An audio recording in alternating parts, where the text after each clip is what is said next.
Bonjour et bienvenue sur 9e art. Aujourd'hui dans T'as lu quoi, on va vous parler de cancer et de traumatisme de guerre. Et d'enfants qui font des cauchemars. Charmant programme. Charmant programme.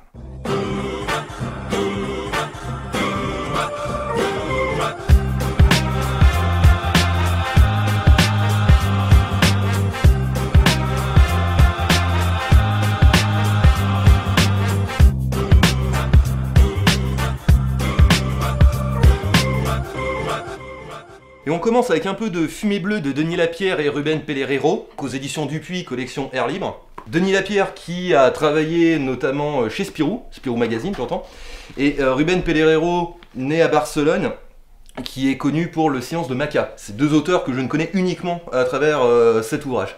Et c'est ce genre d'ouvrage qu'on redécouvre en parcourant sa BD Tech, et ça faisait quelques années que je l'avais lu. Et je l'ai juste redécouvert dernièrement. Un peu de Fumée bleue, qu'est-ce que ça raconte? C'est l'histoire d'un photographe qui voyage à travers un pays qui n'est pas défini, qui n'est pas nommé, et qui finit dans une auberge, qui rencontre Laura, une jeune femme rousse, esseulée, qui travaille dans cette auberge. Et le temps de quelques nuits, ils vont discuter, puisque le photographe est à la recherche de modèles, mais avant de prendre ces modèles en photo, il aime à les connaître, découvrir leur parcours, leur histoire, pour trouver le cliché qui représentera au mieux ces rencontres. Laura, donc, qui est une jeune femme esseulée, a à sa disposition une petite boîte métallique dans laquelle il y a 6 cigarettes. Sur chacune de ces cigarettes, il y a un extrait d'un poème de Tristan Corbière, et elle va, le temps de ces 6 cigarettes, lui raconter sa vie. La BD va donc être divisée en 6 chapitres, chacun d'une dizaine de pages, et à chaque chapitre, il y aura un événement particulier qui sera narré. Et une des grandes forces de ce récit, c'est que l'emplacement de l'auberge, ainsi que tous les lieux qu'on verra, ne sont pas nommés. Il n'y a que des références subtiles à des pays, à des villes ou à des faits historiques, mais jamais sans les nommer. Il y a une universalité qui s'en dégage. Quand même, enfin, quand tu regardes les planches là comme ça en tournant, les histoires qui sont racontées par Lara, c'est ça? J'ai l'impression que ça permet de traverser la deuxième moitié du XXe siècle du côté des femmes en fait. C'est plus une histoire des femmes plutôt qu'une histoire de femmes. Et cette rencontre, en fait, au bout d'un moment, dans cette auberge, il y a un côté hors du temps qui s'installe. C'est-à-dire que aussi bien les lieux, les événements ne sont pas nommés précisément, mais cette rencontre va être prise comme une parenthèse. Ça m'a rappelé, pour ceux qui ont lu le chapitre L'auberge de la fin des mondes dans Sandman de Neil Gaiman. Voilà, ouais. Ce moment, c'est quelques chapitres où des personnages vont être dans une auberge et la notion même de temps va disparaître. Là, ça se passe sur une nuit, 2 nuits grand maximum, mais il n'y a aucune temporalité précise. C'est 2 personnages qui vont apprendre à se découvrir, dont un à se redécouvrir lui-même et à faire table rase de ses failles, de son passé, pour essayer d'aller de l'avant de nouveau. Il y a notamment un chapitre où qui s'appelle le chemin des dames, où les femmes vont se poster en bord de route dans une falaise, dans une montée, pour que tous les jours il y a un convoi de soldats qui emmènent des prisonniers pour se faire torturer, et elles s'y rendent pour espérer croiser du regard leurs frères, leurs maris, leurs pères, leurs proches.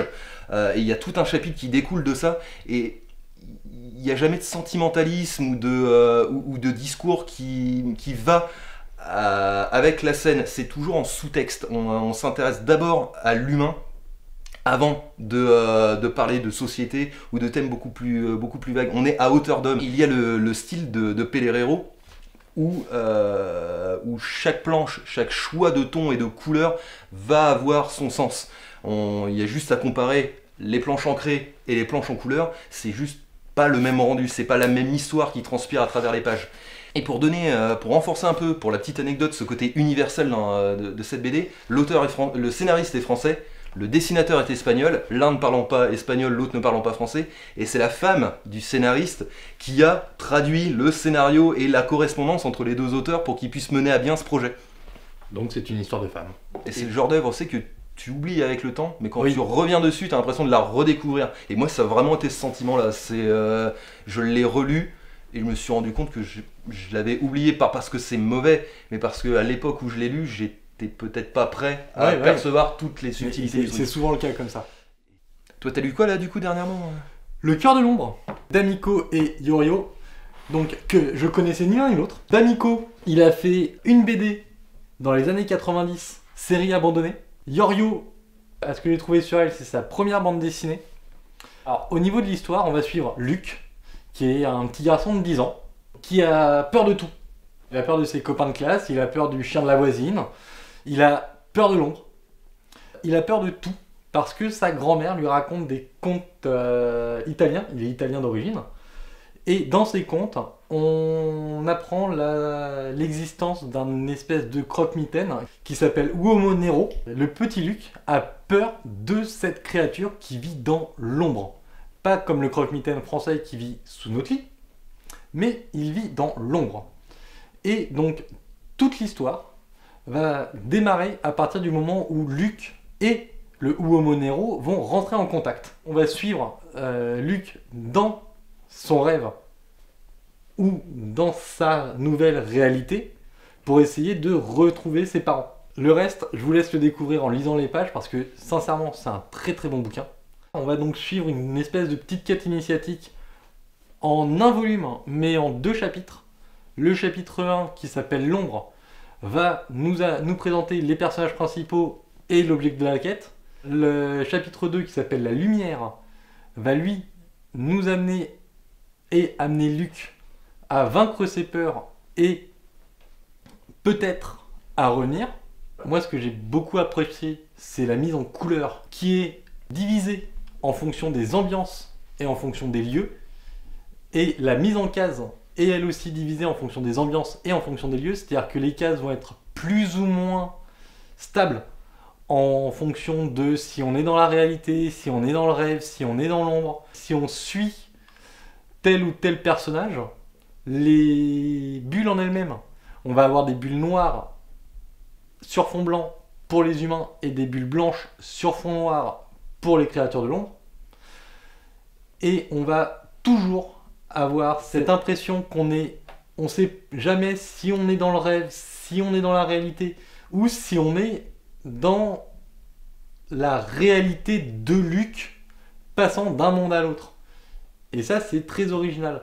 D'où le petit Totoro sur son pyjama. Oui, Totoro étant le protecteur des enfants. Tout à fait.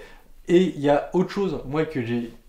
C'est juste une petite, une petite blagounette, entre guillemets, mais toutes les onomatopées et tous les sons de la BD sont posés sur des caractères d'impression. Comme si quelqu'un écrivait une lettre pour dire que l'enfant a disparu.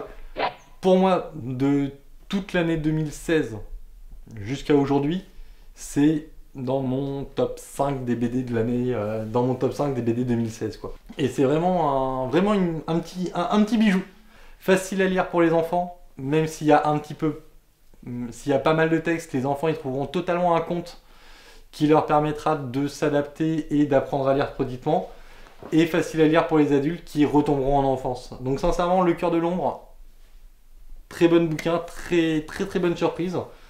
Et j'ai hâte de voir ce que Yorio va nous faire pour sa suite, parce que j'espère qu'elle va continuer à faire de la bande dessinée. Et ben c'est tout pour cette semaine, merci d'avoir regardé la vidéo. Si vous l'avez appréciée, n'hésitez pas à partager, à liker, à vous abonner. Et nous on se retrouve la semaine prochaine, et d'ici là, buvez bien. Champagne, tu l'as sorti d'un coup, allez, allez.